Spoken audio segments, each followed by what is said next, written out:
Baik, Assalamualaikum warahmatullahi wabarakatuh. Alhamdulillah, hamdan katsiran thayyiban mubarakan fih, kama yuhibbu rabbuna wa yarda. Asyhadu an la ilaha illallah wahdahu la syarikalah wa asyhadu anna Muhammadan abduhu wa rasuluhu amma ba'd. Ikhwas sekalian, alhamdulillah malam hari ini kita bersama-sama akan membahas suatu permasalahan yang biasanya antum saksikan. Dan di meja redaksi sudah ada beberapa pertanyaan yang sudah kami himpun, yang sudah antum berikan kepada kami. Alhamdulillah pada malam hari ini bertepatan dengan tanggal 30 November 2021 yang bertepatan dengan tanggal berapa, Ustaz? 25 Rabiul Tsani 1443 Hijriah. Dan sebelum kita mulai membahas apa yang sudah antum kirimkan kepada kami, kita sapa dulu Ustadz kita, guru kita, Ustadz Dr. Fauzi Hamid Fasulullah LC MPDI, yang mana beliau merupakan pembina Balai Mengaji maupun pembina dari Mutiara Sunnah Palu yang ada di Palu, Sulawesi Tengah. Dan beliau juga merupakan Ketua Komisi Fatwa MUI Bali dan juga Ketua Komisi Dakwah dari Dewan Masjid Indonesia Chapter Bali. Kita sapa dulu guru kita. Assalamualaikum Ustaz. Waalaikumsalam warahmatullahi wabarakatuh. Bagaimana kabar Ustaz? Alhamdulillah. Alhamdulillah. Ustaz, mungkin sebelum kita mulai membaca pertanyaan-pertanyaan yang sudah masuk di meja redaksi, mungkin antum ada beberapa kata sambutan sebagai pendahuluan. Barakallahu. Silakan Ustaz. Barakallahu fikum wa jazakumullahu khairan atas perhatian antum semua terhadap channel yang merupakan penting ya, insyaallah. Insyaallah Ustaz. Insyaallah. Jadi dan barakallah ya, antum diberikan kesehatan, kesempatan oleh Allah Subhanahu wa taala. Tentu dalam kehidupan ini banyak sekali yang namanya cobaan, ujian ya, silih berganti. Karena Allah Subhanahu wa taala ingin ya melihat sejauh mana rasa syukur kita dan bagaimana sabar kita ya mencari solusi tersebut. Allah ingin membuktikan bahwasanya antumlah orang-orang yang terbaik, insyaallah seperti itu. Mungkin itu yang singkat ya. Baik, Ustaz, barakallahu fikum atas pendahuluannya, dan kita akan membacakan pertanyaan pertama yang mana pada malam hari ini merupakan pertemuan yang ke-36 Ustaz. Masya Allah. Setahun lebih Ustaz ya. Pertanyaan pertama ini dari M. Ananda Aulia dari Bangka. Beliau bertanya, Ustaz, dulu pernah saudara seibu saya memaki ibu saya dengan makian kamu setan, dengan nada yang tinggi. Bila terjadi seperti ini, apa boleh kita memukul si pemaki tadi, Ustaz? Syukur. Barakallahu fiik ya, saudara Ana ya, Ananda Aulia ya dari Bangka. Masya Allah, ini jauh sekali ini. Ya. Jadi ya, bagaimana kita bersikap terhadap saudara seibu ya, apalagi namanya orang tua ini ya, yang mana ya, kita khawatir ya, uquq walidain, kedurhakaan kepada orang tua, mendapatkan ancaman dari Allah Subhanahu wa taala. Ya. Yang mana ya Allah berfirman di beberapa ya surah di Al-Qur'an, salah satu di antaranya ialah wa qadha rabbuka alla ta'budu illa iyyah. Dan Rabbmu telah memerintahkan supaya kamu jangan ya beribadah kecuali kepadanya. Setelah itu Allah menyebutkan wa bil walidaini ihsana. Ya. Setelah menyebutkan dirinya, lalu menyebutkan ya kedua orang tua kita. Ya, memerintahkan untuk beribadah kepada dirinya, kemudian berbakti kepada kedua orang tua kita ini. Ya, imma yablughanna indakal kibar ahaduhuma aw kilahuma.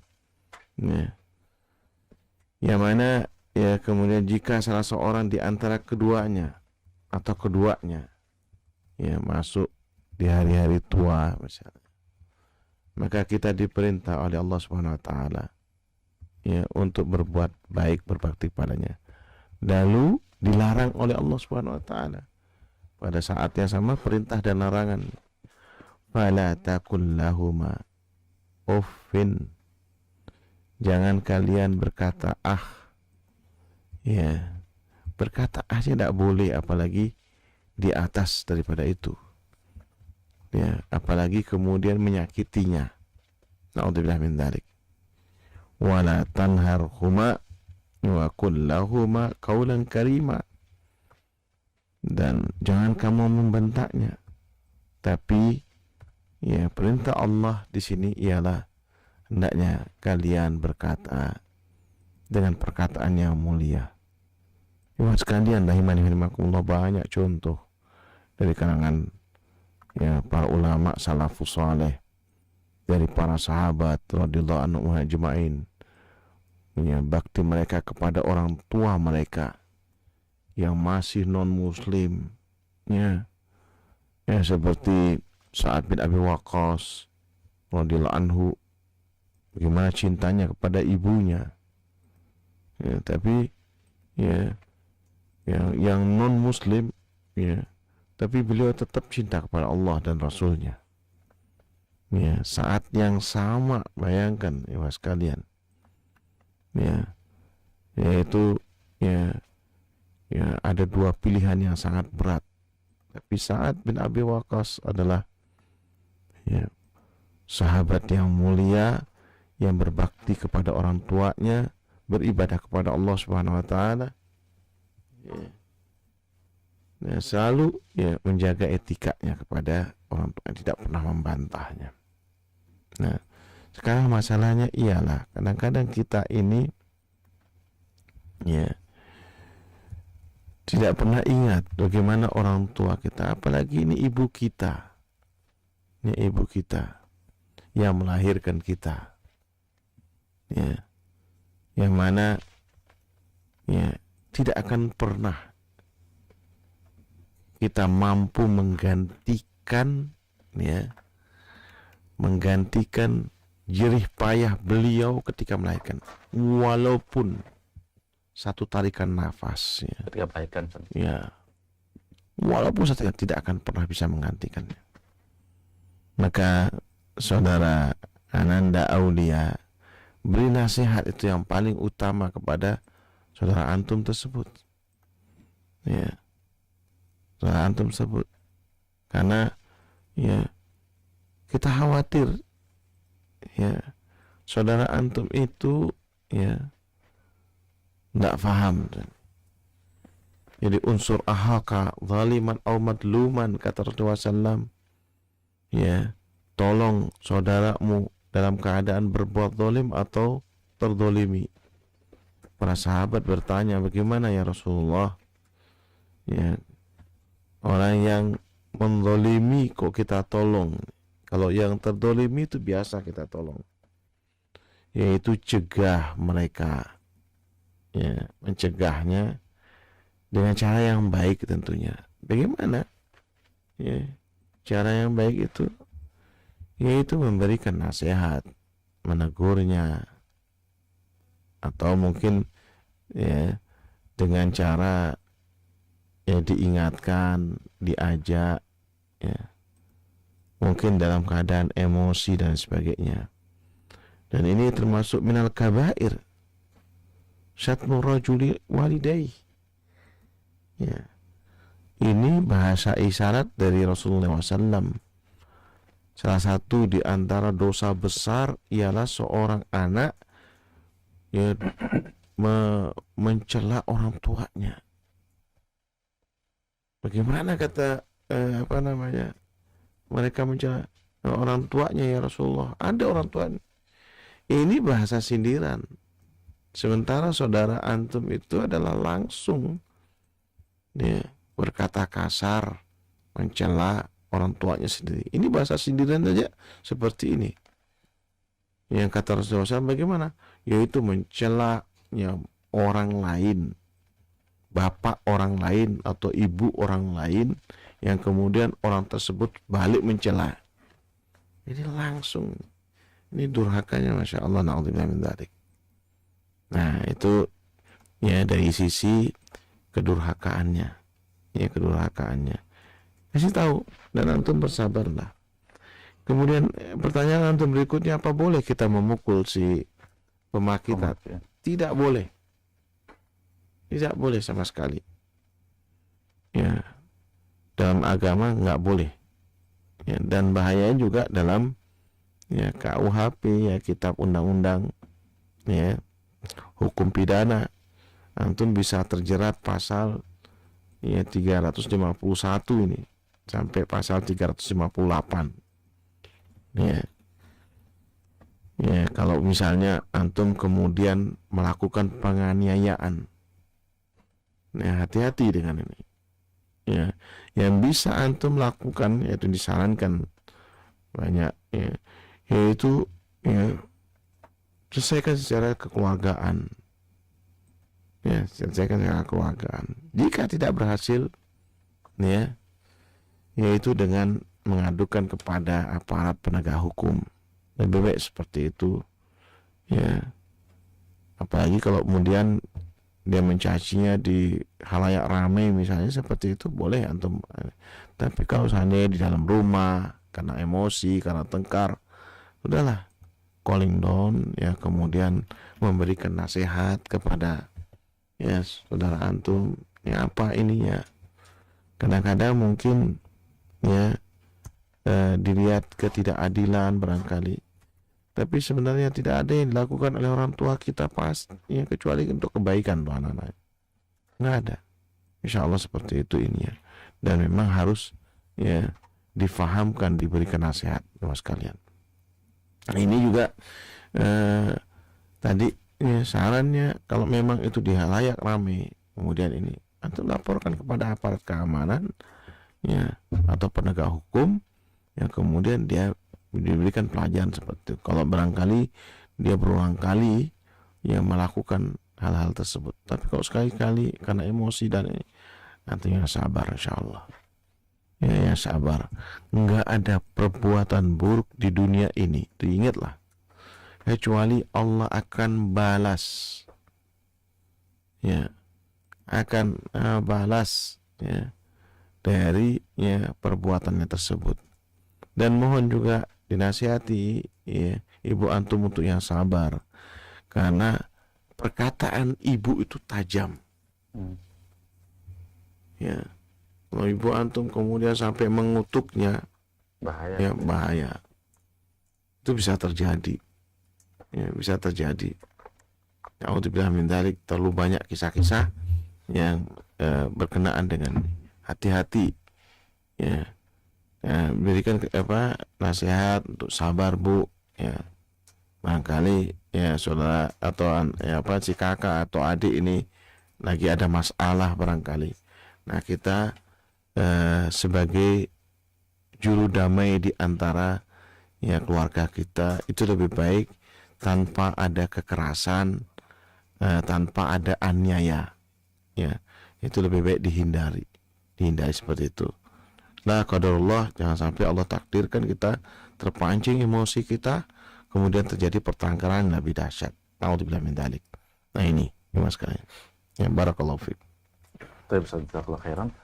Kita ke pertanyaan kedua dari Ummu Wati di Pangkal Pinang. Beliau bertanya, Assalamualaikum Ustaz, izin bertanya. Ketika seorang wanita yang sedang nifas, ketika seorang wanita yang sedang nifas, kapan mandi besarnya? Apakah harus menunggu 40 hari? Atau apakah sudah boleh mandi besar jika pada hari ke-30 sudah bersih darah nifasnya? Syukuran Ustaz atas jawabannya. Barakallahu fiik. Ya, nifas ya, barangkali ada yang belum paham tentang nifas ini. Itu kata Syekhul Islam Ibnu Taimiyah rahimahullah, darah yang dilihat seorang wanita ketika mulai merasa sakit ya saat dia mau melahirkan, ya mau melahirkan atau disertai dengan kelahiran. Nifas adalah darah yang keluar dari rahim disebabkan kelahiran, baik bersamaan ataupun 2 hari atau 3 hari sebelum ya kelahiran tersebut. Itu sudah mulai ya keluar biasanya seperti itu. Itu disebut dengan darah nifas. Ya. Dalam hadis ya kata Rasulullah SAW, atau riwayat ya Ummu Salamah radhiyallahu anha, yaitu kunna nufasa ala ahdi Rasulullah SAW, kami dulu ya pernah nifas, ya itu para wanita memang ketika saat melahirkan ya menjadi kodratnya, ya kebiasaannya adalah ya mereka keluar darah ya ketika melahirkan tersebut, ya yaitu pada masa Rasulullah SAW ya naqudu ya ba'da nifasiha ya arba'ina yauman atau arba'ina laila, taqudu ba'da nifasiha, yaitu duduk artinya tidak melakukan aktivitas ibadah ya setelah nifasnya itu selama 40 hari ya atau 40 malam, biasanya seperti itu. Nah sekarang permasalahannya dari pertanyaan ini, bagaimanakah ya, apakah harus menunggu 40 hari? Ada beberapa kondisi ya, kondisi para wanita ketika nifas. Biasanya ada yang memang sebelum 40 hari sudah selesai, ya sudah selesai dia. Maka hal yang seperti ini yang dia lakukan, dia mandi ya, misalnya baru 2 pekan kan berarti 15 hari ya, sudah berhenti itu darahnya, dia mandi ya, mandi ya, kemudian melakukan ya, ibadah-ibadah seperti biasanya ya. Kalau di bulan Ramadan dia melakukan puasa, kalau misalnya di luar bulan Ramadan yaitu sholatnya ya, dia kembali ya seperti semula, ini mandi besar, kemudian setelah itu dia melakukan ibadah seperti biasa. Kemudian ya misalnya sebelum 40 hari sudah berhenti ya, tetapi kemudian darahnya keluar lagi ya, maka jika darahnya berhenti ya mandi ya, bersuci untuk salat dan puasa. Jika darahnya keluar lagi ya harus meninggalkan salat dan puasa ya, misalnya di hari yang ke-20 ya sudah berhenti nih, kemudian muncul lagi di hari yang ke-25 misalnya, maka dia berhenti dulu ini, yaitu tidak sholat lagi dia. Ya, tidak sholat lagi. Kalau dia keluarnya memang itu darah nih Pak. Nah kalau misalnya ya, ini itu posisi yang ketiga yang biasanya sering terjadi seperti itu ya. Kalau misalnya darah nifas terus keluar dan baru berhenti setelah hari ke-40, maka ya seperti biasa lah, karena memang pada umumnya 40 hari ya. Ini posisi yang ketiga ya, posisi yang ketiga kita nih ya. Nah kemudian posisi yang keempat, kalau misalnya sudah lewat 40 hari tapi tidak berhenti-berhenti, ini ada beberapa kondisi ya, yaitu darah nifas berhenti dilanjutkan ketika ya, dilanjutkan keluarnya darah haid ya, yaitu berhentinya darah haid ya. Karena memang biasanya kadang-kadang hampir bersamaan dengan haid kebiasaannya, maka wanita tersebut tetap meninggalkan sholatnya dan puasa. Darah yang keluar setelah 40 hari dihukumi sebagai darah haid ya, sang wanita baru wajib mandi bersih setelah darah haid tidak keluar lagi. Nah ini.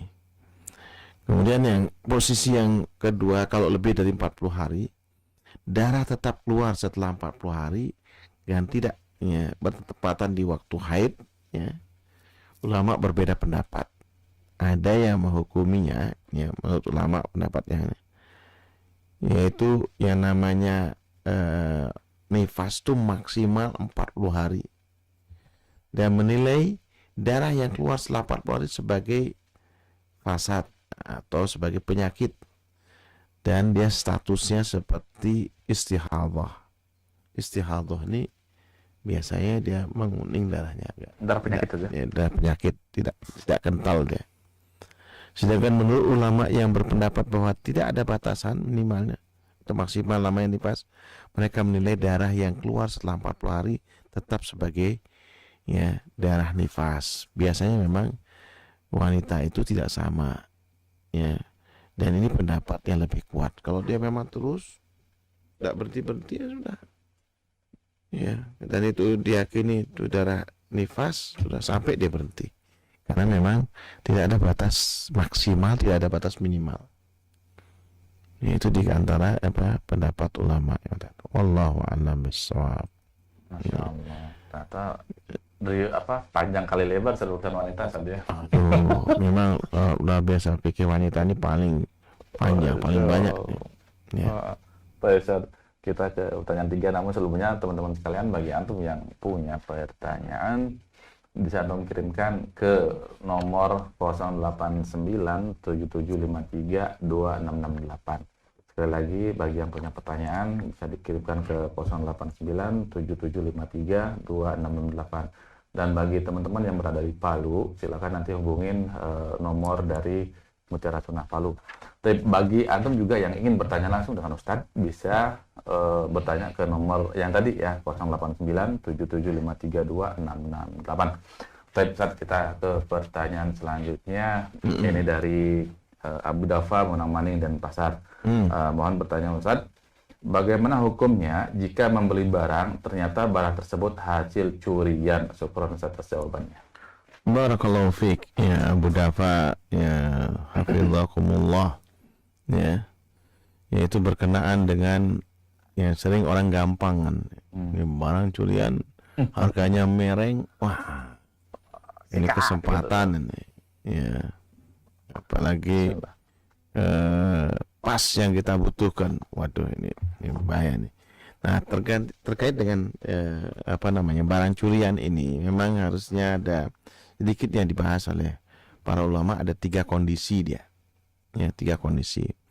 Kalau seandainya kita yakin bahwasanya itu barang yang dijual itu adalah barang curian, dari awal kita tahu ya adalah barang curian, maka terlarang kita untuk membelinya, ya. Dan ini nanti bisa dihukumi ya penadah. Di KUHP itu ada pasalnya, pasal 480 itu ya, sebagai penadah barang ya. Ini biasanya kadang-kadang di pasar-pasar itu ada ya, apalagi pasar-pasar loak barang bekas, itu kita harus hati-hati ya. Kita harus lihat orang yang jual. Kalau orang yang jual tuh udah terkenal jujur dan sebagainya, insya Allah kita aman lah dari situ. Aman dari situ. Kita butuh memang kadang-kadang barang-barang yang tidak mesti harus baru tuh, butuh kita. Ya, cuma kita memang harus hati-hati seperti itu ini ya. Ya karena kalau kita lakukan udah kita tahu itu ya, udah kita tahu itu adalah barang curian, nah nggak boleh itu, nggak boleh. Nah, ini yang dilarang ini ya. Dan itu namanya ya sengaja ya untuk membeli barang tersebut, ini diharamkan ini. Yang kedua, dugaan kuat ya. Barang yang dijual adalah hasil curian. Ini ada kaidah al-madhannah tanzilu manzilatal ma'innah ya. Dugaan yang kuat ya, kedudukannya bisa dijadikan bukti. Ya, dijadikan bukti. Ya. Nah, ini juga sama ya, enggak boleh dia. Ya. Dugaan kuat ini, dan ini ada ya fatwa dari Sabaka Islamiyah ya, bagaimana terhadapnya barang tersebut ya, maka ya, boleh ya, tidak boleh ya, termasuk di sini ta'awanu 'alal ismi wal udwan, ini pertolong-tolongan dalam ya perbuatan dosa. Dia udah tahu itu, mestinya dia harus laporkan. Posisinya kalau dia jangan-jangan ini ada kabar isunya hilang, jangan-jangan dia nih yang ngambil. Antum harus kalau sudah seperti ini ya, minimal antum laporkan, si fulan ada barang seperti ini yang kebetulan lagi dicari nih. Nah ini yang kedua nih, dugaan kuat posisinya. Kemudian masalahnya ialah yang ketiga ini, Ya, yang ketiga ini, kalau misalnya ya, misalnya kita tidak tahu sama sekali ya, ini seperti yang tanyanya Abu Dafa ini. Dia tahu, belakangan baru tahu, ya, belakangan baru tahu nih. Ya, kalau nggak salah pertanyaannya Abu Dafa kan seperti itu nih. Ya, ya, ternyata barang tersebut hasil curian. Nah, kan baru tahu belakangan ini. Maka hal yang seperti ini dia harus mencari penjualnya, ya, dan dia mengembalikan, dia bisa dia minta uang, mana uang ana, dan dia kasih tahu nih siapa yang kehilangan, kita kasih tahu nih barang itu ada di sini nih. Nah, dia tidak berdosa pembelinya ini karena ketidaktahuannya. Ya, penjualnya berdosa, dan sikapnya ialah harus ya dikembalikan barang tersebut. Atau minta nih, anda tidak jadi beli nih, ini karena bukan punya ente, misalnya seperti itu. Ya, nah, hati-hati, ente jangan jual seperti ini, barang seperti ini. Nah, itu sebaiknya memang seperti itulah. Barangkali itu adalah barang yang dibutuhkan, ya kan. Nah, itu jangan sampai kita tahu kemudian kita diam-diaman untuk menikmati. Nah, seperti itu tidak boleh. Barakallahu fiik. Tapi Ustaz, kita ke pertanyaan nomor 4 dari Intan di Bekasi. Beliau bertanya, Assalamualaikum Ustaz, mau tanya, apa hukumnya jika ada keluarga yang meninggal terus yang ditinggalkan mengadakan acara 7 harian, 40 harian, sampai 1000 harian? Barakallahu fiik. Pertanyaan dari Intan ya, Bekasi ini. Ya Allah, Masya Allah nih. Ya, pertanyaan seperti ini memang umum ya, biasa dia tanya.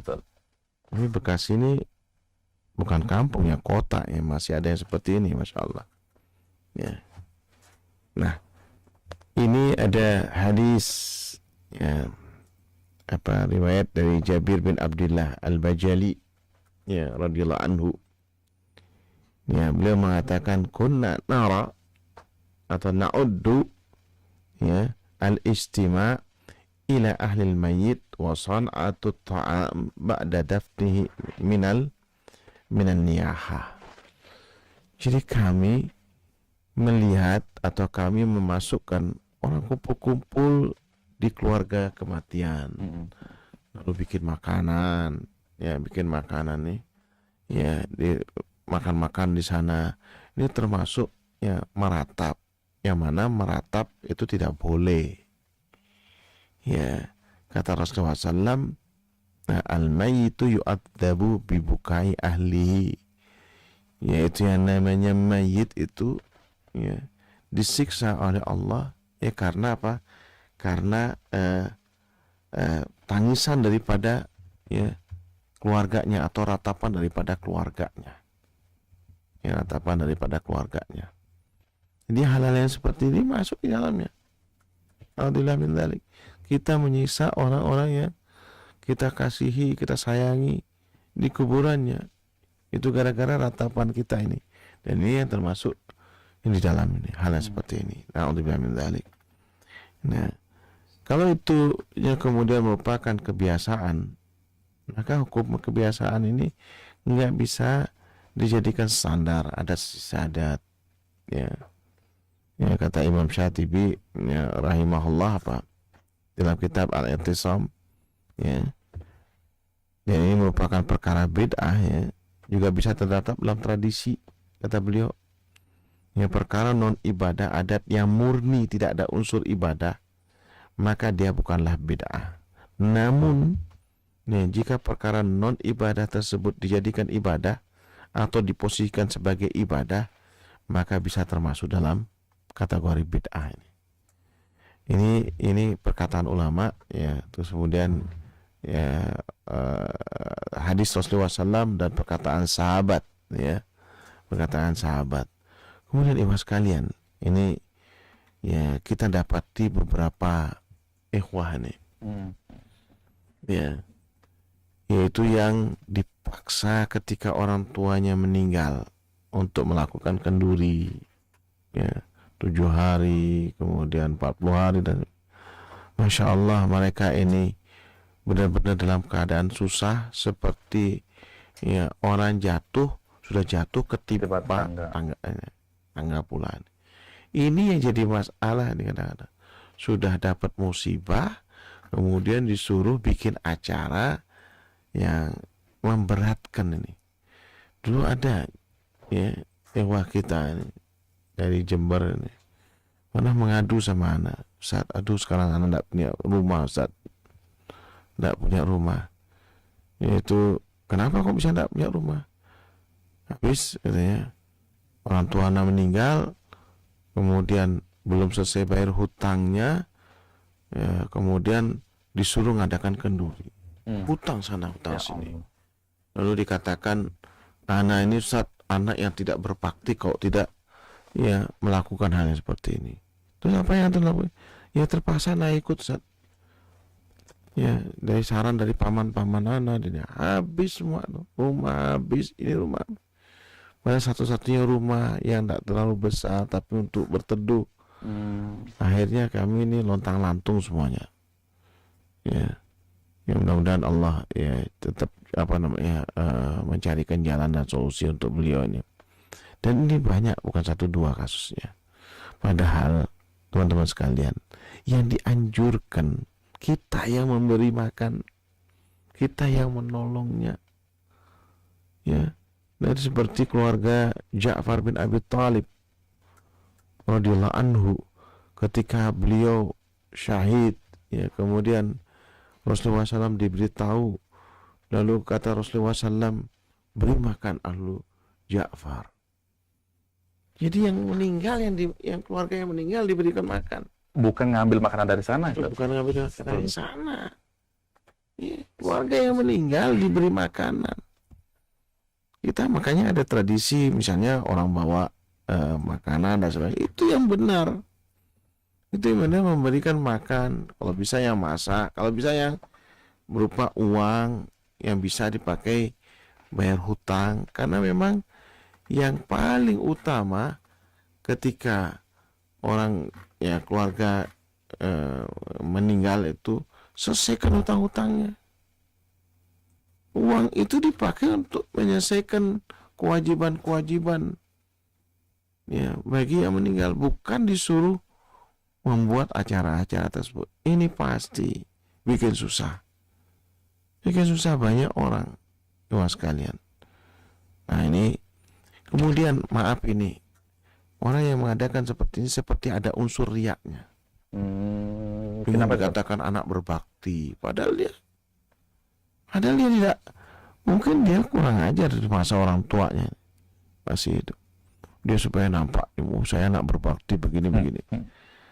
Dia susah mau menampakkan dengan penampilannya. Ya, la qadarullah, ya. Mudah-mudahan Allah tidak takdirkan ya kita hidup terus dalam kejahilan dan lain sebagainya. Maka kita berupaya balik itu. Yang lebih sunnah itu pasti bermanfaat. Ya, pasti memberikan banyak solusi. Bayangkan kalau seandainya dibalik, yang ahlu ya artinya yang mendapatkan ya musibah ini, kita dukung dia, kita bayarkan uang banyak kan. Dari mana dia dapat uang? Udah dia sedih, kita terhibur dia. Jadi jangan kemudian tambah stres, kadang-kadang tambah gila dibuat gara-gara acara-acara yang tidak ada. Yang namanya sunnah itu pasti mudah, ya, dan namanya bid'ah itu pasti bikin susah. Itu ini. Nah itulah yang kita anjurkan, ya, tinggalkan hal-hal yang tidak bermanfaat sama sekali, ya.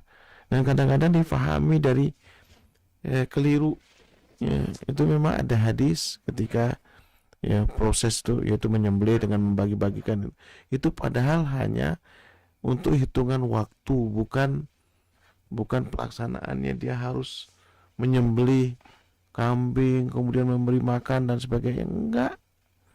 Hanya kiasan waktunya seperti itu ini, ya, bukan kemudian anjuran itu. Allahu a'lam bishawab.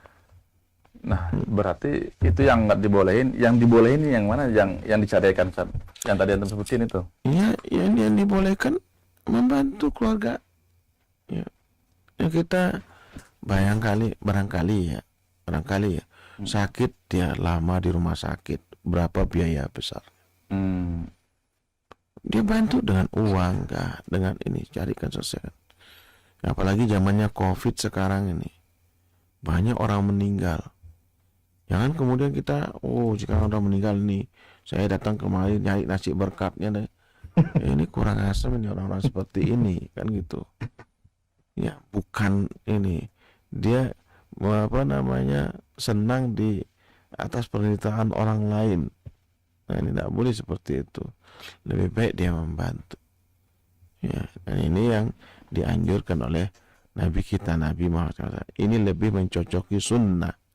Ya, daripada kita sebaliknya. Wallahu a'lam bishawab. Berarti intinya tamu yang membahagiakan orang yang musibah. Karena kan kita nggak tahu, kadang-kadang orang musibah itu mereka punya utang segala macam. Banyak sekali.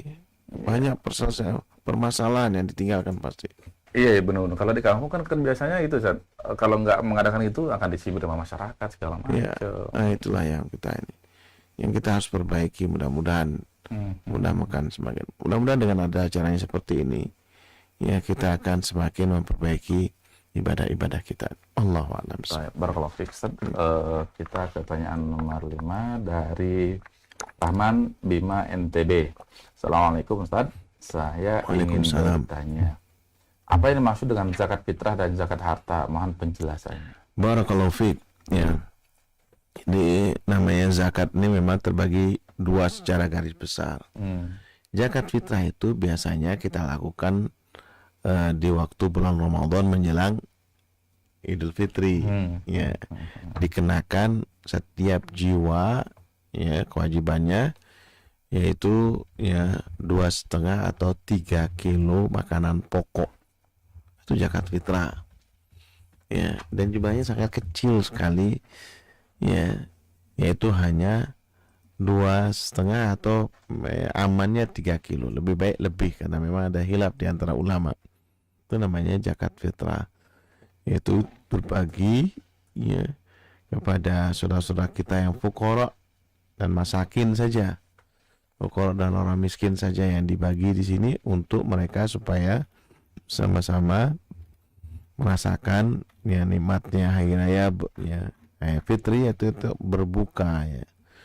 Ya, mereka juga makan karena apalagi pandemi seperti ini, ya, tidak jarang terpapar mereka.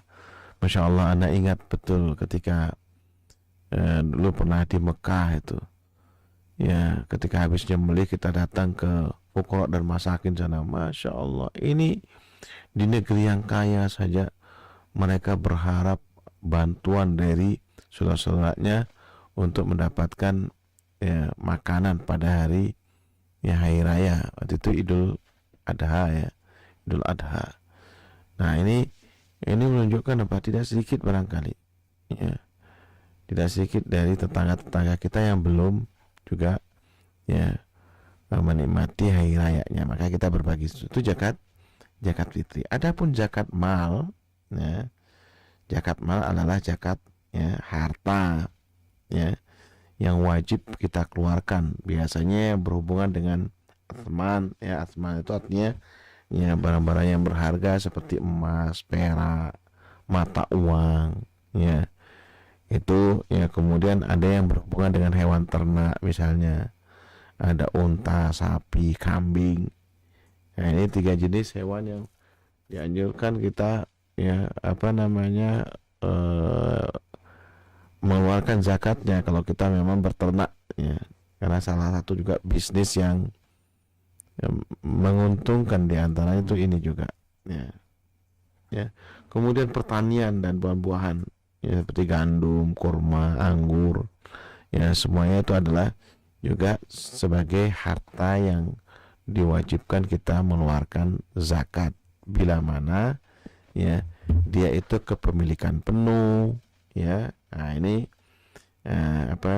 kembali misalnya syaratnya bayar zakat nih, yaitu bila mana, ya, orang yang itu adalah muslim, ya, kemudian ya eh, eh, apa namanya, yang penting dia orang Islam, nggak harus dia balik ataupun berakal. Kadang-kadang ada anak kecil, anak yatim ditinggalkan sama orang tuanya, harta berlimpah misalnya, luar biasa tuh. Padahal dia belum balik, ya belum balik. Nah, dia sudah terkena kewajiban zakat. Begitu juga kadang-kadang ada orang yang stres gila karena kekayaannya, ya, dia kaya, ya, dia juga kena ini. Nah, kemudian dari sisi hartanya, yaitu berkaitan dengan hartanya itu dia harus kepemilikan penuh secara sempurna. Harta tersebut adalah harta yang berkembang juga. Yang kedua, ya, harta tersebut yang ketiga mencapai nisab. Nisab itu artinya batas minimal yang dia harus keluarkan zakat. Misalnya kalau emas itu 85 gram atau uang itu senilai 20 dinar atau 200 dirham.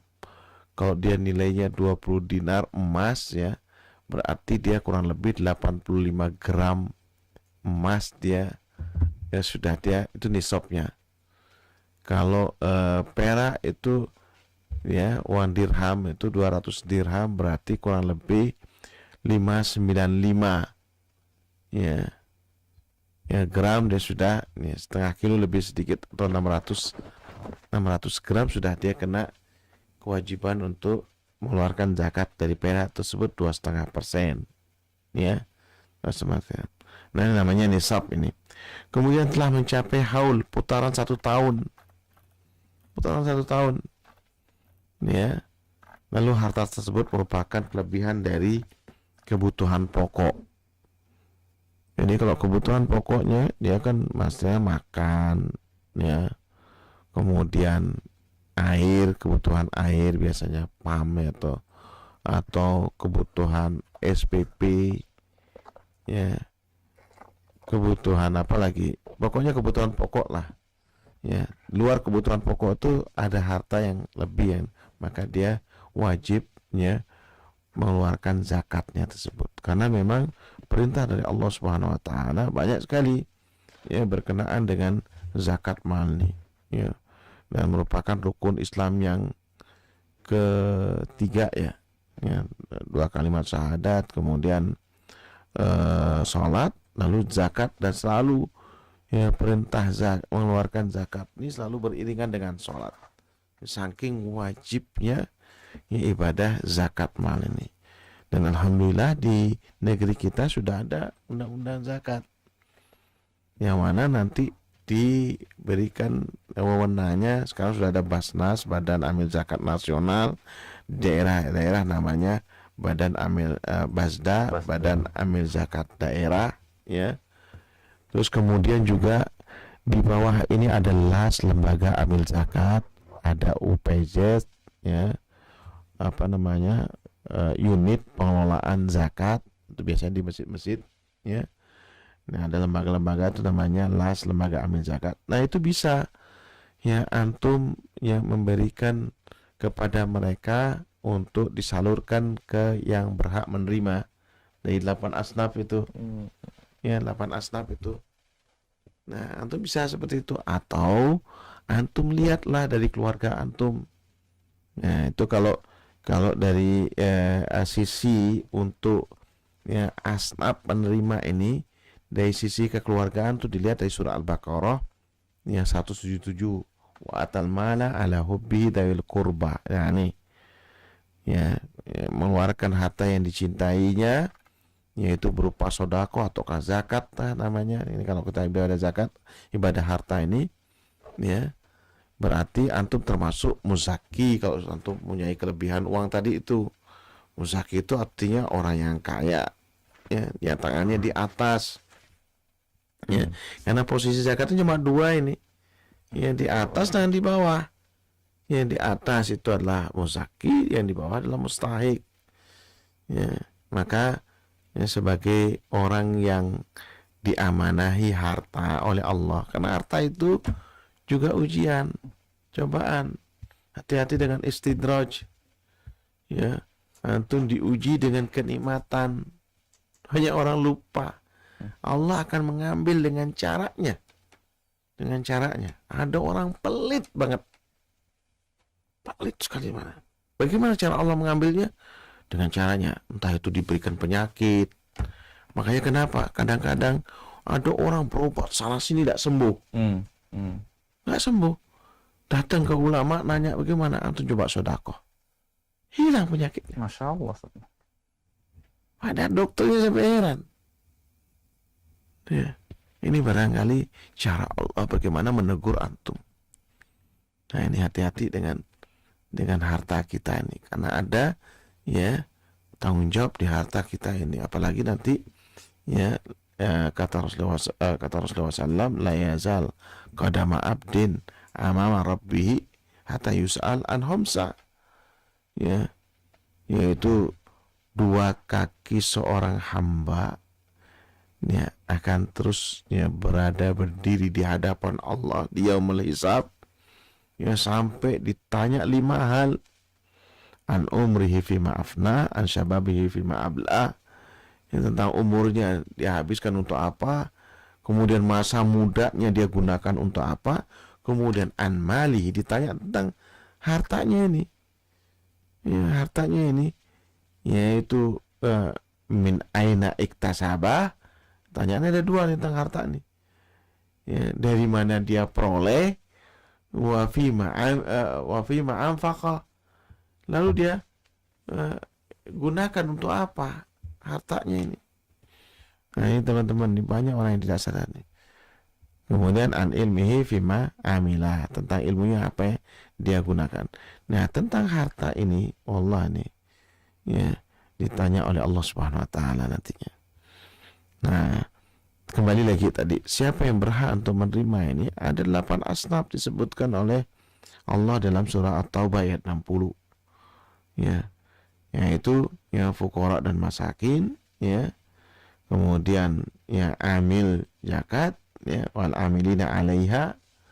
Ya, itu yang ketiga, wal mu'allafati qulubuhum. Ya. Para mu'allaf yang baru masuk Islam, ya, biasanya mereka itu dikucilkan oleh keluarganya. Makanya kenapa ada MCI ya, mu'alaf center atau yang lain yang sejenis lah. Ya. Ya, dan juga Bali Mengaji juga menampung hal-hal yang seperti itu juga ini. Nah, itu untuk membantu para mu'alaf ini supaya dia apa ya? Oh, saya ada yang memperhatikan saya ketika saya ini pindah keyakinan. Ya. Warga aslinya itu mengucilkan, tapi saudara-saudara yang seiman memperhatikannya. Nah itu untuk menambah ininya mereka. Anak kemarin sedih nih, ada yang kembali balik lagi. Na'udzubillah min dzalik. Baru modal 3 bulan karena merasa tidak ada perhatiannya, ini dia balik lagi. Na'udzubillah min dzalik. Kadang-kadang ada faktor ekonomi yang kemudian akhirnya ya begitu cara bagaimana mereka mempertahankan, dan kita juga bagaimana cara supaya saudara-saudara kita itu ini ada anjurannya dari Allah Subhanahu wa taala. Antum yang muzakki, antum yang diberikan karunia oleh Allah, itu tanggung jawab antum itu juga untuk membantu. Wa fi riqab, ya, wa fi riqab, dan bagi budak-budak ya, karena tawanan-tawanan ya yang sekarang banyak sekali di daerah-daerah yang ya sekarang lagi konflik ya na'udzubillah min dzalik, ya di negeri kita jangan sampai terjadi karena perbudakan tuh terlalu ada ya, yang kita harus juga punya perhatian ya untuk memerdekakan mereka. Wal gharimin, orang yang berhutang, apalagi di musim pandemi seperti sekarang ini banyak yang bukan terpapar COVID-19 akan tapi terpapar ekonominya karena tidak menentu.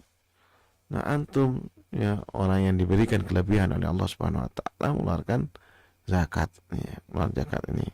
Kemudian wa fi sabilillah, yaitu kemudian ya di jalan Allah Subhanahu wa taala. Ya banyak nanti pembahasan seperti ini. Ya, apa yang dimaksud dengan fi sabilillah nanti insyaallah kita akan wa ibnis sabil ya, Dan yang ke-8 yaitu orang yang putus dalam perjalanan, misalnya anak kos, ya, anak kos yang mungkin mahasiswa, mungkin orang yang urban yang datang ke kota-kota, kemudian mereka juga ngekos di kota, mereka ini layak untuk mendapatkan bantuan, ya, zakat ini. Nah, ini pertanyaannya adalah, inilah yang namanya zakat mal yang Allah wajibkan kepada kita dan memotivasi kita untuk hidup layak, untuk hidup kaya, dan untuk hidup berbagi. Ya, berbagi yang mana mudah-mudahan ya banyak orang ya terselamatkan akidahnya, terselamatkan ya ekonominya dan sebagainya. Nah, ini banyak sekali manfaat daripada zakat. Apalagi kemudian di negeri kita sudah menjadi undang-undang positif, ya, yang mana sekarang ya sangat dianjurkan kepada kaum muslimin untuk saling berbagi, saling membantu yang satu sama lain. Wallahu a'lam bishawab. Baik, Masya Allah, Ustaz atas jawabannya. Dan teman-teman sekalian, bagi yang punya pertanyaan dan ingin bertanya langsung dengan Ustadz kita pada malam hari ini, bisa antum menelpon via nomor WhatsApp boleh, nggak apa-apa, via nomor biasa juga boleh, di nomor 08977, saya ulangi ya, 08977532668. Sekali lagi, 08977532668. Baik, sambil menunggu sambil nunggu nih, ini sebelum kebetulan tadi ada pertanyaan juga dari Bu Hartiwi, ya, di Denpasar, yaitu menanyakan untuk temannya berkenaan dengan zakat perhiasan, zakat perhiasan. Ya, barakallahu fiik, ini perhatiannya luar biasa mereka ini. Zakat perhiasan, apakah terkena zakat orang mempunyai perhiasan? Iya. Itu banyak sekali hadis-hadis khusus tentang ini. Ya, tentang zakat ya, perhiasan. Apalagi kalau misalnya punya perhiasannya banyak. Yo, Masya Allah ini. Ya, emak ini luar biasa nih kalau sudah punya harta simpen. Masalahnya begitu, emak itu kan prinsipnya, uangmu uangku, uangku ya uangku. Nah, kan gitu masalahnya kalau sama suaminya begitu. Jadi banyak duitnya. Nah, itu. Masya Allah, barakallahu fiik.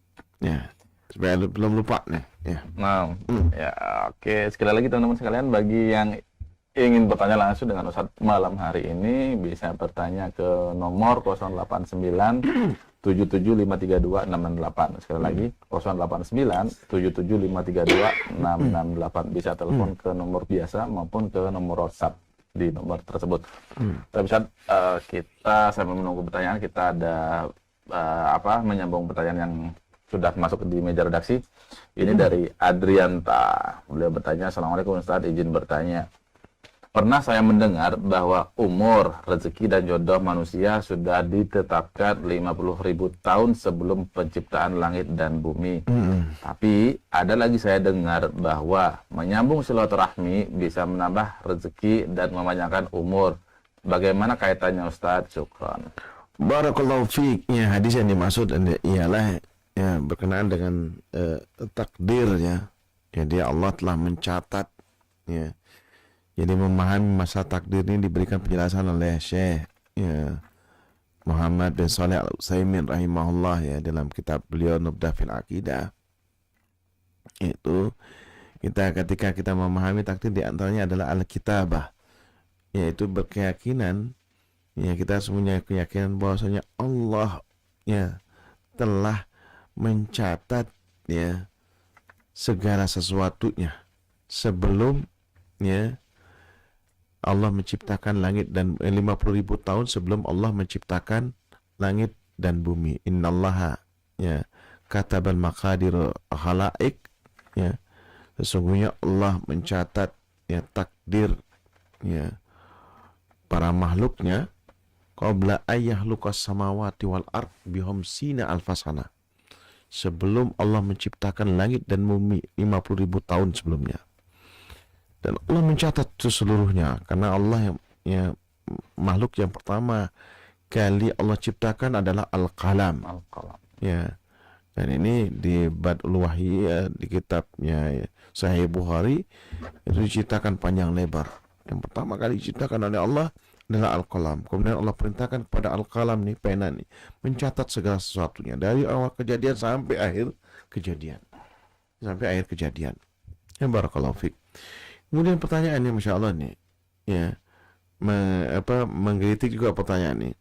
Lalu ada hadis man sarra ayat sutarizqahu wa yansa ala asarihi, ya falyasir rahimah. Ya, dalam hadis itu disebutkan siapa yang senang dimurahkan rezekinya, dipanjangkan umurnya, ya, dipanjangkan umurnya, ya, yutawil umrohu, atau dalam suatu riwayat wa yansa ala asarihi, dikenang ketika dia, ya, tidak ada di tempat itu, maka apa, banyak silaturahim, ya silaturahim. Kayaknya, ya, menurut ini pertanyaan ini kayaknya kontradiksi gitu. Ya, yaitu berarti, ya, bisa berubah-ubah. Memang iya. Maka dalam, ya, pembahasan takdir itu ada, ya, qada dan qadar. Ya, kalau disatukan dia sebutannya, dia mempunyai makna yang berbeda. Tapi kalau dipisah, dia mempunyai makna tersendiri, seperti muslim dan mukmin. Ya, kadang-kadang ada muslim dan mukmin. Kalau dipisah dia maknanya sama. Maknanya sama, tapi ketika disatukan dia masing-masing mempunyai pengertian sendiri. Apa tadi Anda terbalik ya? Jadi kalau misalnya terpisah mempunyai makna yang sama, kemudian ketika disadikan satu kalimat dia mempunyai makna yang berbeda. Yang muslim, orang muslim yang beriman, orang muslim yang mukmin.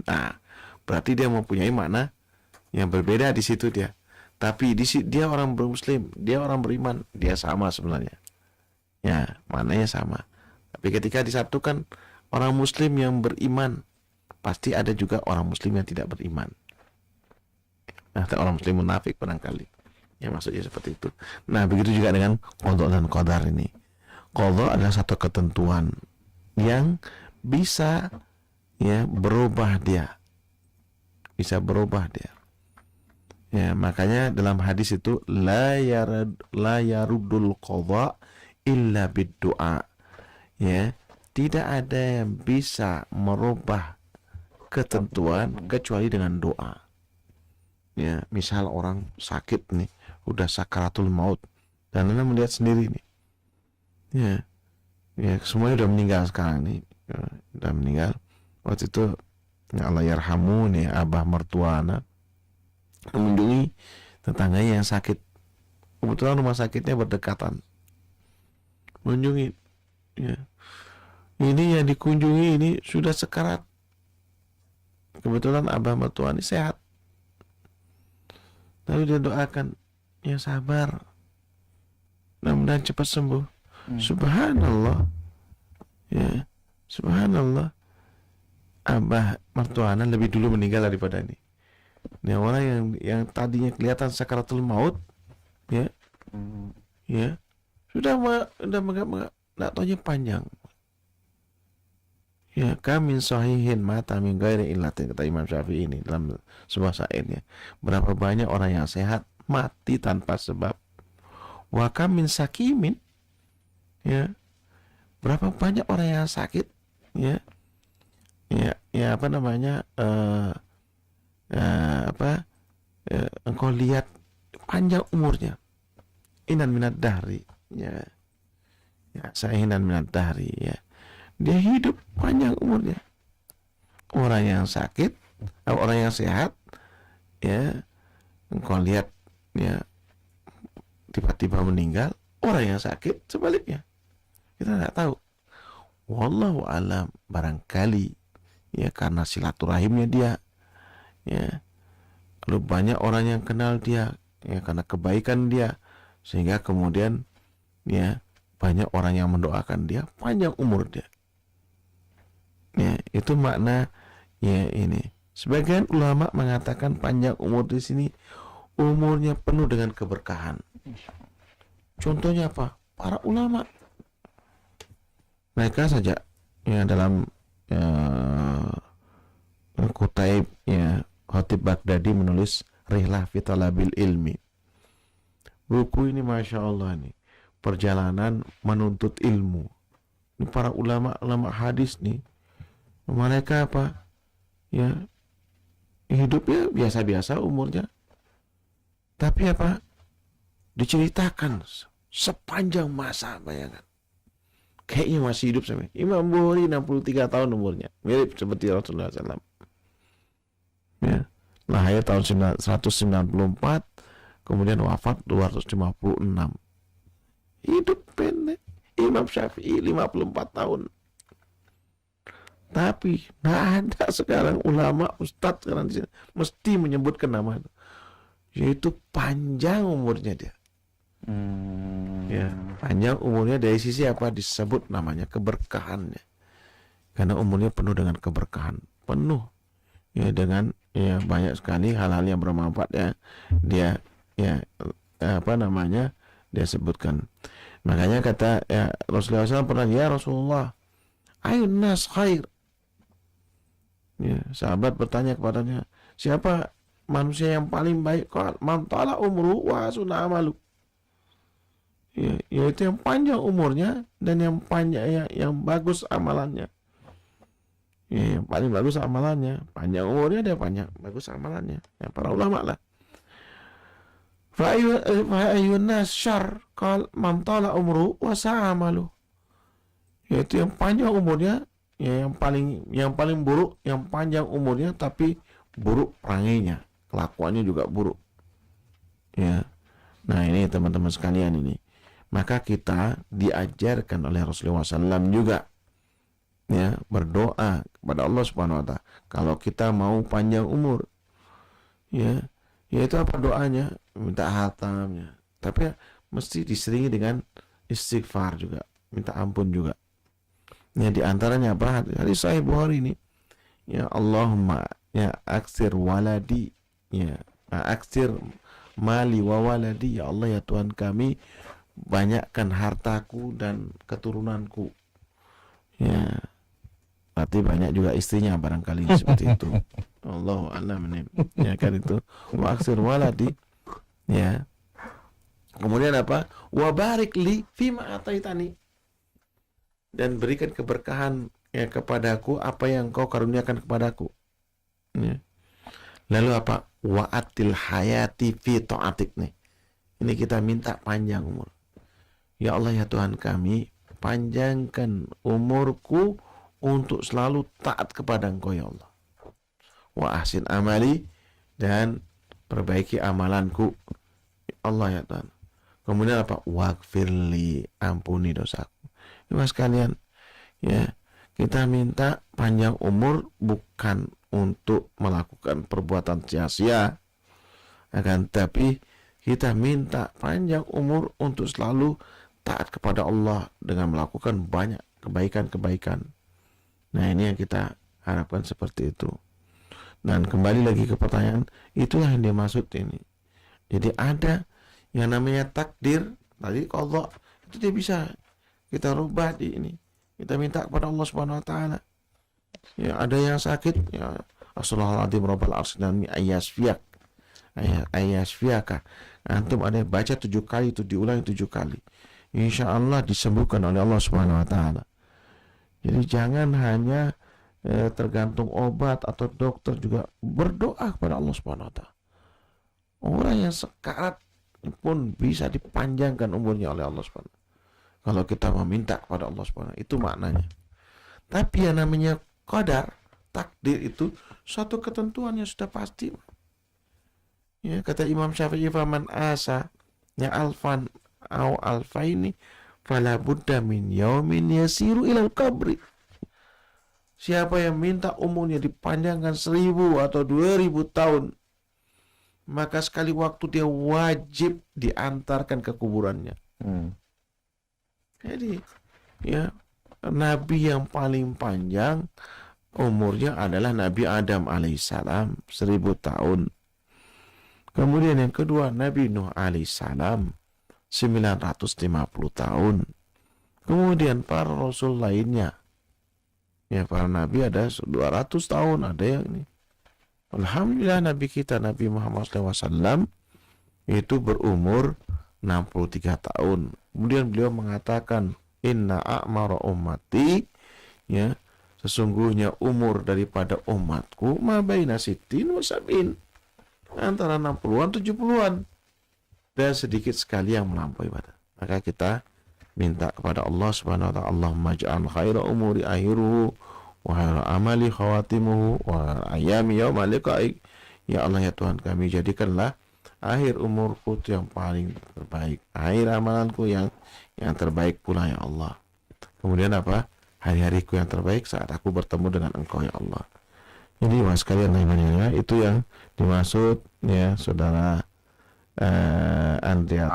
Andrianta, ya itu maksudnya seperti itu. Wallahu a'lam bishawab. Tapi bisa masuk nggak di sini dalam artian ketika misalnya kita berkunjung ke rumah seseorang, kita mendapatkan apa nih? Mungkin tuan rumah menyuguhkan ini, itu segala macam. Itu kan dapat rezeki juga. Dapat rezeki, ya dapat rezeki, dapat informasi, dapat ilmu. Jadi rezeki itu jangan diartikan berupa materi. Ya benar. Ya. Kesehatan juga rezeki. Kesehatan tuh rezeki juga. Dapat rezeki, dapat istri lagi rezeki juga. Iya kan, rezeki juga. Jadi rezeki itu tidak mesti berupa materi. Bayangkan antum di sini aja nih gigi kita ini rezeki. Iya, kalau kita bener, sehat, ini kan bayangkan satu gigi ini harganya bisa 4 juta. Benar Ustaz.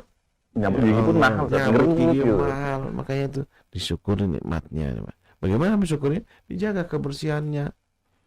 Ya kan? Kenapa disuruh kita tamat-mat ketika berwudu dan yaitu berkumur-kumur ini? Karena supaya semua ini disuruh kita siwak, jaga semua mulut kita ini.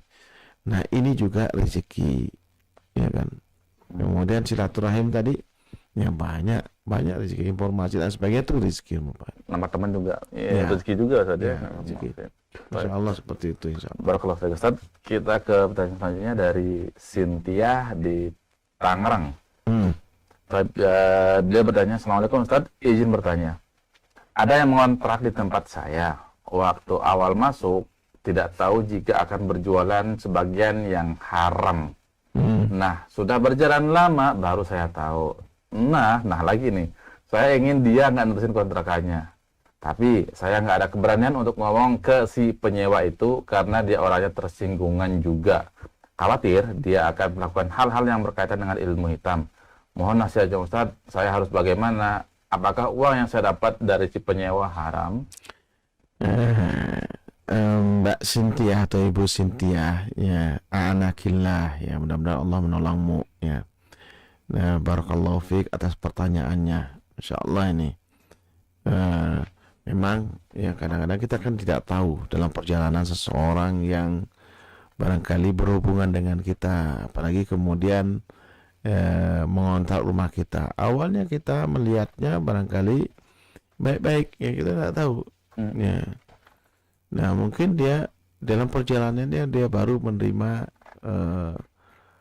orderan, ya bisnis yang nyerempet yang haram, atau baru ya kita tahu informasi dari teman kita kalau dia melakukan bisnis yang haram, ya.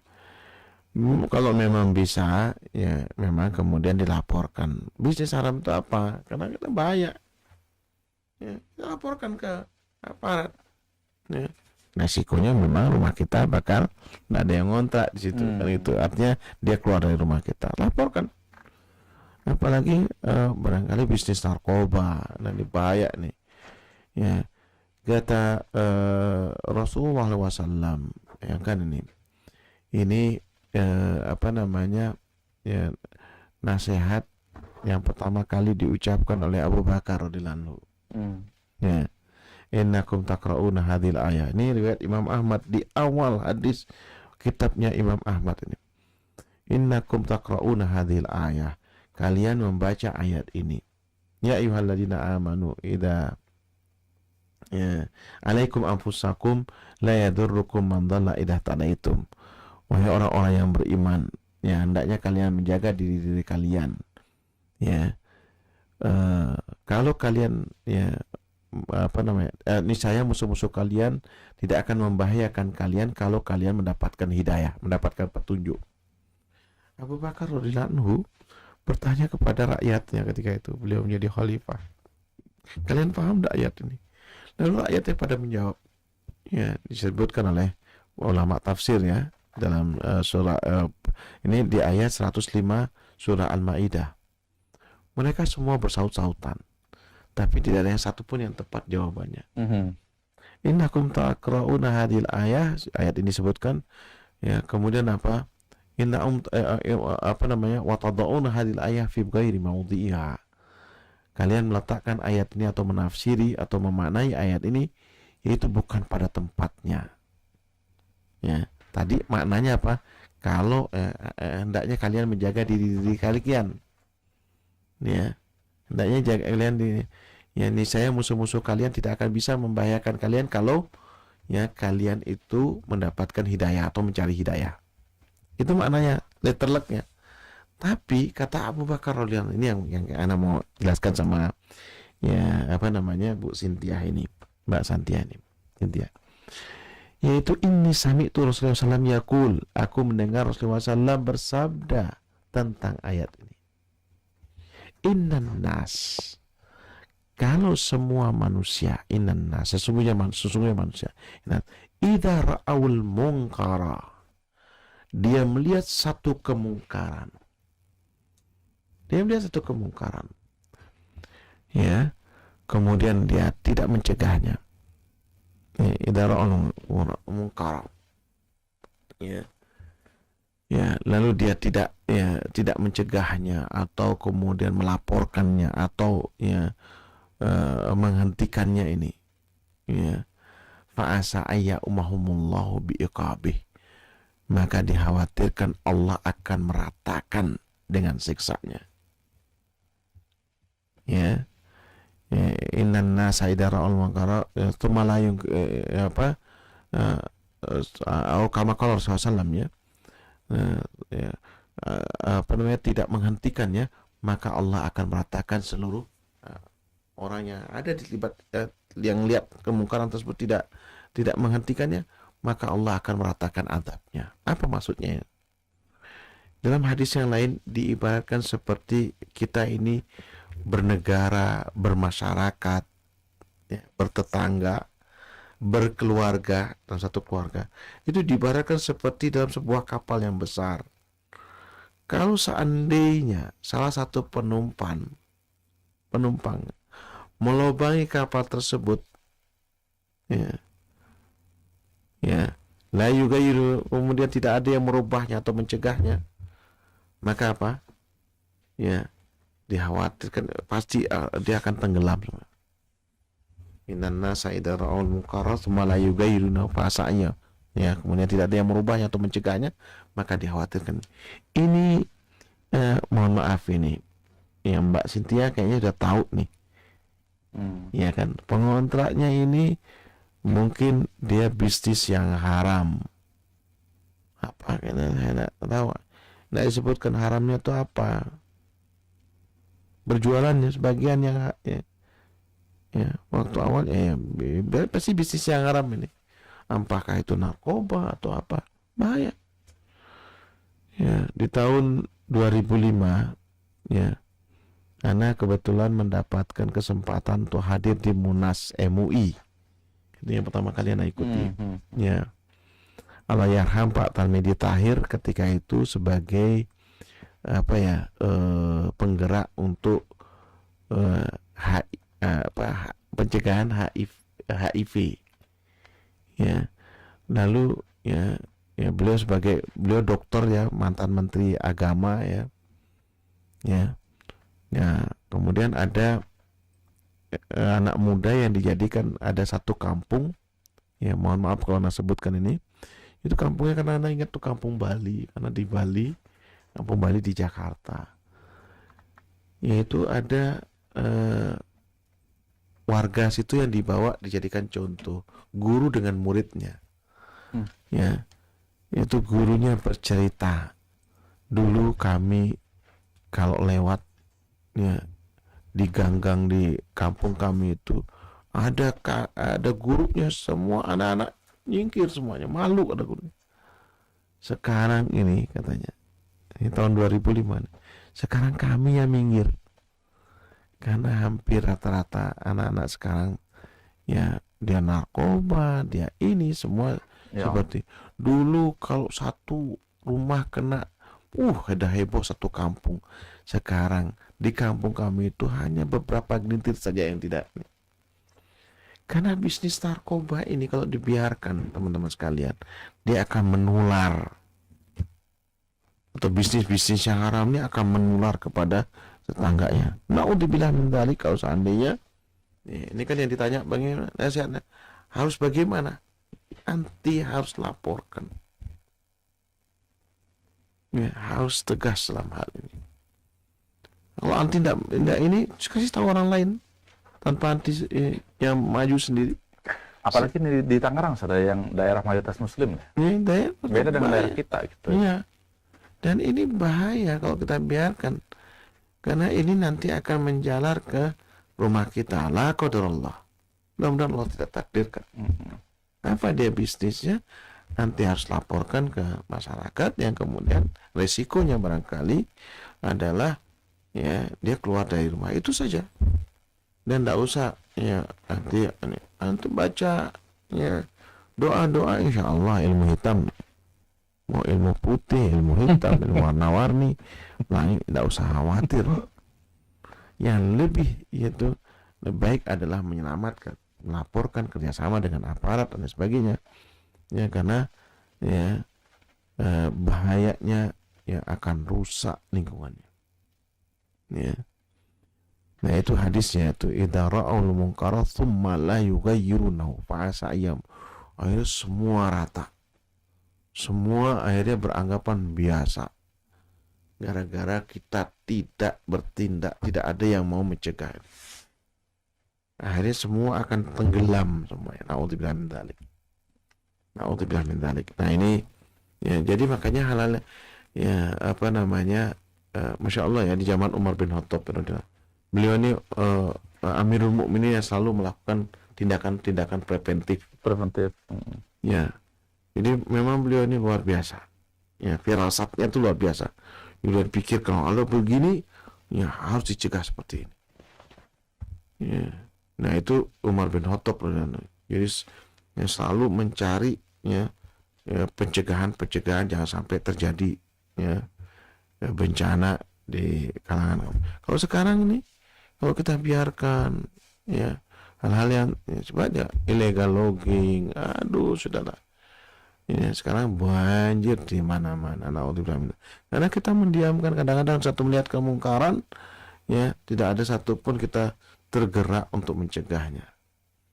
Tidak ada satupun kita merubah yang lebih baik, beri usulan. Kadang-kadang gara-gara kebiasaan membuang sampah sembarangan, ini antum harus cegah. Tolong ya nak, jangan lupa dengan cara yang baik-baik nih. Ya, kalau misalnya anak-anak kecil antum ajarkan, nak tolong nak ya, dan kita berikan contoh juga. Kalau orang tua antum ambil sudah, buang ya tempat sampah. Ini hal-hal yang sederhana saja kita disuruh untuk ya turut ya berpartisipasi menjaga kebersihan lingkungan. Kenapa? Ya kalau terjadi seperti hujan sekarang nih, selokannya ya tidak tumpah, tidak banjir dan sebagainya. Allah. Nah ini Masya Allah, panjang banget dan penting juga saja. Ya. Barakallahu fiik. Pertanyaan ke nomor 8 dari Diki Taufik. Dia bertanya, Assalamualaikum Ustaz, Ana mau bertanya, bagaimana bila istri saya terpapar paham radikal karena pergaulan di lingkungan mengajarnya? Ana sudah nasihati, bawakan dalil, tapi tetap saja keras kepala. Pemikiran radikal berupa menyebarkan hoaks tentang pemerintah. Dia diajak oleh kepala sekolahnya buat ikut pengajian khusus akhwat yang gurunya X. Bisa sebut Ustaz ya? Ya. Oke, yang gurunya ex HTI sehingga seperti dicuci pikirannya. Barakallahu fiik. Ya, Masya Allah. Ya. Ini suami yang sayang istri ini. Iya, Masya Allah, nasihat ini. Kalau suami yang temperamen langsung cari ganti. Bisa ganti istri ini. Ini luar biasa. Apa namanya? Pak Diki, mungkin temannya Pak Diki atau saudaranya ini barangkali. Ya. Ya, barakallahu fiik yang antum tanyakan ini. Dan memang kita harus sabar memberikan nasihat juga. Makanya itu watawasau bil haq watawasau bis sabr. Karena ketika memberikan nasihat itu tidak mesti casplang langsung diterima. Rasulullah SAW sampai terusir, bayangkan. Ya. Bayangkan dari Mekah, dari keluarganya 13 tahun di Mekah. Itu keluarganya sendiri yang mengusirnya. Ya, itu sukunya sendiri, Quraisy. Sehingga kemudian perlu hijrah ke Madinah, Aus dan Khazraj, ya. Yang mana mereka justru menerima ini. Tapi apakah Rasulullah SAW berhenti? Enggak. Terus ya sampai berharap untuk dapat segera kembali. 8 tahun kemudian Rasulullah SAW kembali ya ke keluarganya, Fatu Mekah.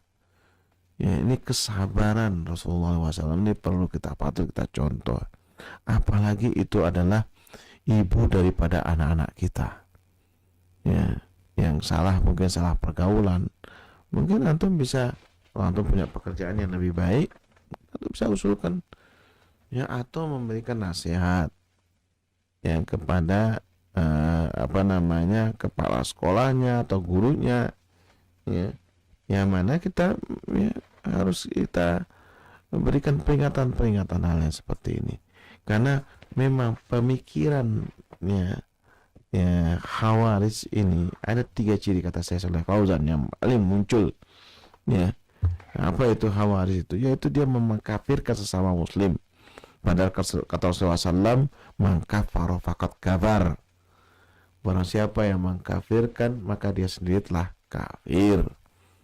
Ya, itu menegur kesalahan itu bukan mengkafirkan. Kadang-kadang orang terlalu berlebihan juga. Ya, kita nasihati, kamu salah gini, kamu mengkafirkan saya. Enggak, siapa mengkafirkan? Tidak. Kamu keliru dalam ibadah, ini tidak diajarkan. Ya, itu tidak mengkafirkan, beda dia. Kalau mengkafirkan itu memang jelas-jelas kamu kafir. Ya kan? Mengkafirkan para pejabat, yang jelas-jelas dia muslim. Ya, dia jelas-jelas muslim, walaupun nanti tuduhannya dia Islamnya Islam KTP. Bukan urusan kita. Bukan urusan kita, tidak boleh dia. Kemudian keluar dari taat ya, pada penguasa. Ya, penguasa ini semua sama ya, dari masa ke masa. Ya, lihat Imam Ahmad bin Hanbal ya rahimahullah. Imam Ahmad bin Hanbal ini, bayangkan, anaknya Harun ar-Rasyid itu 2 ya, yang namanya siapa namanya Khalifah Ma'mun. Ya, namanya Ma'mun ini namanya Abdullah bin Harun ar-Rasyid. Kemudian adiknya lagi Al-Mu'tasim. Ini zalimnya luar biasa ya kepada Imam Ahmad bin Hanbal rahimahullah. Kemudian lagi Al-Wathiq ya. Ini cucunya nih, namanya Harun bin Mu'tasim. Cucunya Harun ar-Rasyid. Ya. Kemudian ya nanti Al-Mutawakkil ya, Ja'far bin Mu'tasim. Ini 4 raja menyiksa Imam Ahmad bin Hanbal rahimahullah. Ya, ini penguasanya meninggal semuanya. Meninggal semuanya. Ya Allah, Allah Maha Adil dan memberikan contoh yang indah kepada kita nih. Bayangkan Imam Ahmad bin Hanbal. Ya, mereka ini. Pokoknya ikhwas sekalian, kita sabar saja solusinya. Kata Allah, ya, wala tanaza'u fatafshalu wa tathabari hukum. Ya, atiullah wa rasul ya taatlah kalian kepada Allah dan Rasulnya, wala tanaza'u, jangan saling berbantah, saling tanazu. Naza itu artinya mencabut, mendongkel. Ya, ganti ini, ganti ini. Berapa banyak biaya ganti-ganti orang? Malah tanya, kenapa? Fataf syalu, kalian pasti gagal karena biayanya banyak. Ya kan? Pilkada itu besar biayanya. Ya, watad habari hukum. Kemudian orang pemerintah lain akan lihat negara, oh Indonesia, ya kelahi sendiri ribut pejabatnya, ya rakyatnya yang gini-gini. Akhirnya apa? Hilang wibawa kita. Negeri kita ini hilang, ya, wibawanya ini. Kata Allah dalam ayat ini, wasbiru, solusinya sabar. Ya, karena naik turun itu pasang surut dari masa ke masa. Dari masa ke masa. Dari zamannya para rasul terus pasang surut. Dunia itu begitu. Ya, sabar. Allah tidak pernah tidur, tidak pernah, apalagi nih, ngantuk aja tidak pernah. Allah akan melihat, dan Allah, ya, bijak dalam hal kita diuji oleh Allah Subhanahu wa taala. Ketika kita mendapatkan yang pemimpin yang buruk, itu kata Ali bin Abi Thalib ketika ditanya dulu zaman Abu Bakar, Umar, ya, Utsman, ya radhiyallahu anhum ajmain, kok enak-enak hidupnya. Ya, kok sekarang zaman antum ini, kata rakyatnya, kok sekarang kok sekarang sengsara kali. Ali bin Abi Thalib radhiyallahu anhu orang yang cerdas, mantu Rasulullah SAW, karamallahu wajah. Beliau cerdas menjawabnya, dulu zaman mereka, kami rakyatnya. Ya. Sekarang zaman anak ente rakyatnya. Ente rakyatnya. Nah, ini artinya apa? Jawaban dari, ya, Ali bin Abi Thalib radhiyallahu anhu. Ini sangat, ya, Masya Allah. Nah, ini yang kita patut sabar, ya sekalian. Sabar Allah. Kemudian apa ciri yang ketiga, yaitu menghalalkan darah kaum muslimin. Ini ciri. Hati-hati ini, beritahu. Ya, banyak nanti, ya, macam-macamnya, ya, itu tidak jelas. Menghalalkan harus dibunuh apa? Menghalalkan darah kaum muslimin ini bahaya ini. Disiksa oleh Allah dengan siksaan yang berat. Disediakan neraka jahanam, ya, dilaknat oleh Allah Subhanahu wa taala. Na'udzubillah min dzalik ini. Nah ini, ya, jangan sampai seperti itu ini. Ya. Nah, ini masalahnya, ya. Sekarang ini, ya, saya rujuk kaum di akhir zaman, kata Rasulullah SAW. Nanti, ya, di akhir zaman akan keluar, ya, satu generasi, ya, yang mana kata Rasulullah SAW, ya,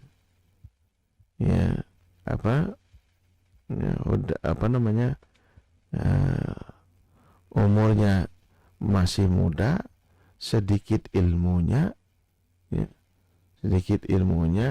kemudian mereka mengatakan dari sebaik manusia, ya, iman mereka, ya, tidak, ya, melebihi daripada kerongkongan. Padahal iman mereka tidak melebihi daripada kerongkongan. Mereka, ya, berlepas dari agama seperti terlepasnya anak panah dari busurnya. Ini merasa pintar, merasa baik, ya, padahal mereka ini juga belum tentu, ya, dengan ini, ya, dengan apa yang mereka ucapkan ini. Na'udzubillah min dzalik. Jadi teman-teman sekalian, untuk menghadapi hal-hal yang seperti ini memang kita dibutuhkan kesabaran kita. Sampai kapan? Sampai Allah memanggil kita. Innallaha ma'as sabirin. Sesungguhnya Allah beserta orang-orang yang sabar. Ya, bagaimana kesabaran para ulama dulu, ya, menghadapi, ya, keadaan, karena kita akan pasang dan ini di semua negeri. Di semua negeri hampir rata-rata, apalagi di musim pandemi ini, na'udzubillah min dzalik, ada ketidakadilan. Di semua negeri juga ada ketidakadilan. Ya, dan bukan hanya, ya, antum yang merasakan, kita semua merasakan semua. Ya merasakan apa dia? Dia berdoa kepada Allah Subhanahu Wa Taala. Ya fokus dengan ya apa namanya amalan yang kita lakukan. Ya insya Allah Allah akan melancarkan rezeki kita. Insya Allah seperti itu. Nah, ini ya teman-teman sekalian hati-hati dengan ya pancingan-pancingan yang bisa ya terjadinya konflik horizontal. Apa yang terjadi coba aja. Lihat penyesalan ya contoh ya Irak. Irak ya itu. La qadarullah. Lihat itu. Ya tidak senang sama Saddam Hussein, kemudian dijatuhkan Saddam Hussein sampai sekarang tidak mempunyai kedaulatan di negerinya sendiri. Bayangkan dari tahun 90 sampai sekarang. Bayangkan 90 sampai sekarang. Nah ini kita khawatir hal-hal yang seperti ini. Berarti 30 tahun. Dan itu yang diinginkan oleh musuh-musuh Islam. Yaitu kita konflik antara kita sendiri. Na'udzubillah min dzalik. Sabarlah insyaallah. Wallahu a'lam bissawab. Baik Ustaz, ada dua pertanyaan tambahan dari Ummu Ais di Sesetan. Beliau bertanya, Ustaz, ada seorang suami menikah siri atau diam-diam dengan istri orang yang belum bercerai. Mereka kabur dan menikah diam-diam. Itu bagaimana hukumnya Ustaz ya? Barakallahu fiik. Pertanyaan hal yang seperti ini ya apa namanya? Pertanyaan yang paling penting dalam tidak boleh menikah ya dengan orang yang sudah menikah. Hukumnya haram ya dan dia berzina sepanjang masanya. Sepanjang masanya dia berzina. Apalagi zinanya zina muhson ini dirajam ya dalam hukum Islam. Dua-duanya Ustaz ya? Iya. Nggak boleh. Apalagi masih ada suaminya. Ya, suaminya tidak boleh dia.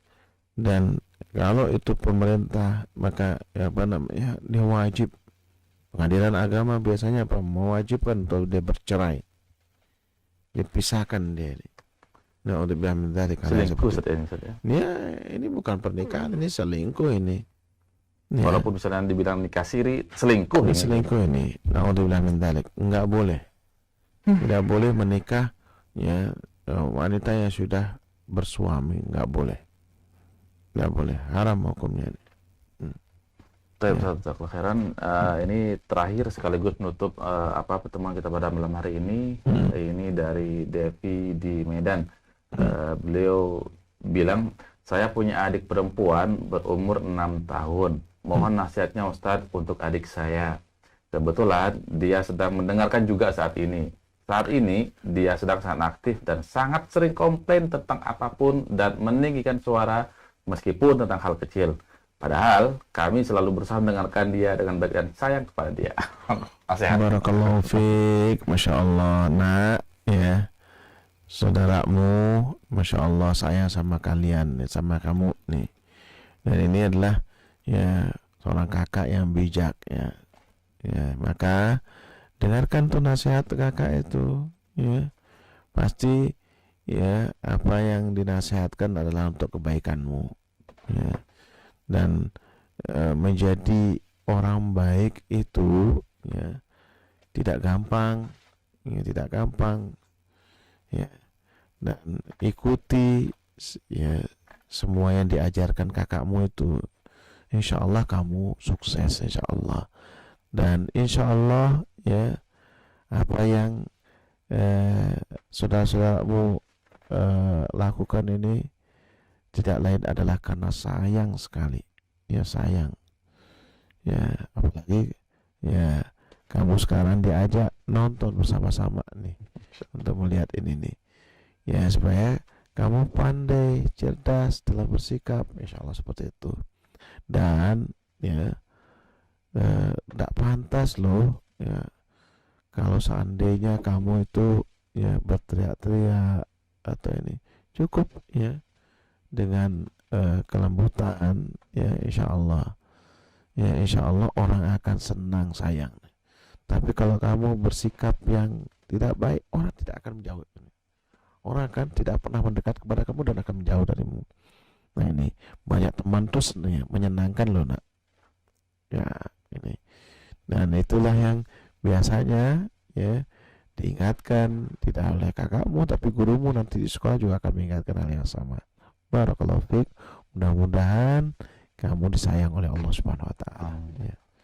Insyaallah. Baik, syukur Ustaz, jazakallahu khairan. Dan teman-teman sekalian, alhamdulillah selesai sudah pertemuan kita pada malam hari ini. Dan bagi antum yang sudah mengirimkan pertanyaan ke kami, insya Allah akan kami bahas pada pertemuan pekan depan. Dan bagi antum yang berada di Palu, Sulawesi Tengah, silakan antum kirimkan pertanyaan antum seputar permasalahan agama ke nomor redaksi Mutiara Sunnah Palu.